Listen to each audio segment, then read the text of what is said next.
சித்த மருத்துவர் டாக்டர் சண்முகம், விழுப்புரம். இன்றைய தலைப்பு நோய் எதிர்ப்பாற்றலுக்கான வழிமுறைகள்.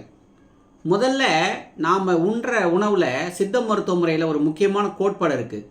காலையில் இஞ்சி, கடும் பகல் சுக்கு, மாலையில் கடுக்காய் அருந்த கோல் ஊன்றி நடப்பவன் கோலை எறிந்து நடப்பானே அப்படின்ற பழமொழி. இது என்ன சொல்லுதுன்னா, நாம் சாதாரண மக்கள் எப்படி பயன்படுத்தணும்னா, காலையில் இஞ்சி தேன், அதாவது நம்ம வீட்டிலே தயார் பண்ணிக்கலாம்.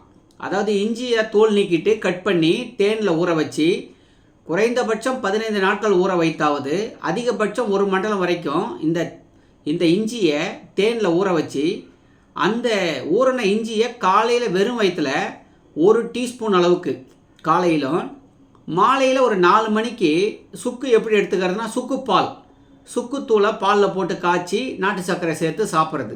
இது சுக்குப்பால், கடும் பகல் சுக்கு. மாலையில் கடுக்காய். இந்த கடுக்காய் என்ன, பிஞ்சு கடுக்காய் வாங்கி உடச்சி உள்ளே இருக்கிற விதையை நீக்கிட்டு நம்ம மோரில் போட்டு கல்லுப்பு போட்டு ஊற வச்சோம்னா ஒரு 5 to 7 நாட்கள் வெயிலில் வச்சோம்னா அது ஊறுகாய் போல் பாவன கடுக்காய். இது ஏன் சொல்கிறேன்னா, இஞ்சியை நேரடியாக சாப்பிட்டா வயிற்றை உறுத்தும். அது மாதிரி சுக்கையும் நம்ம நேரடியாக சாப்பிட முடியாது. இந்த கடுக்காயும் நேரடியாக சாப்பிட்டா வயிற்று கழிச்சல் ஏற்படும். இதற்காக தான் இந்த இஞ்சி தேன், சுக்குப்பால், பாவன கடுக்காய். அடுத்தது நோய் எதிர்ப்பாற்றலுக்கு தேன் நெல்லி. இது ரெடிமேடாகவும் இப்போ தேன் நெல்லி கிடைக்கிது. பலரும் சொல்லியிருக்கலாம்.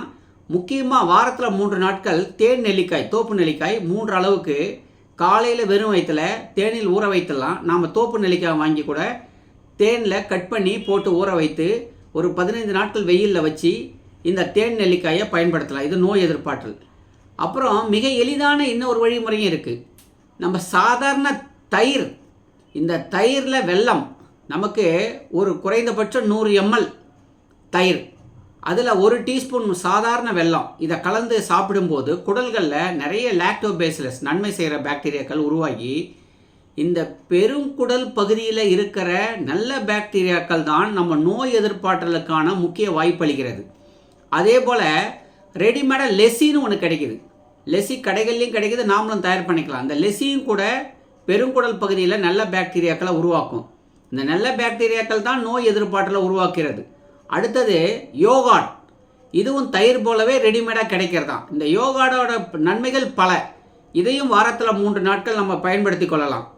அடுத்த முக்கியமானது என்னென்னா, எப்போவுமே மலச்சிக்கல் இல்லாமல் பார்த்துக்கிறதும் ஒரு நோய் எதிர்ப்பாற்றலுக்கான வாய்ப்பாக அமையும். முக்கியமானது தேன் நெல்லி, தயிரில் வெல்லம், யோகாடு, அப்புறம் சுக்குப்பால், அப்புறம் தயிரில் வெல்லம், முக்கியமானது காலையில் இஞ்சி தேன். இது நோய் எதிர்ப்பாற்றலை வளர்க்கும்.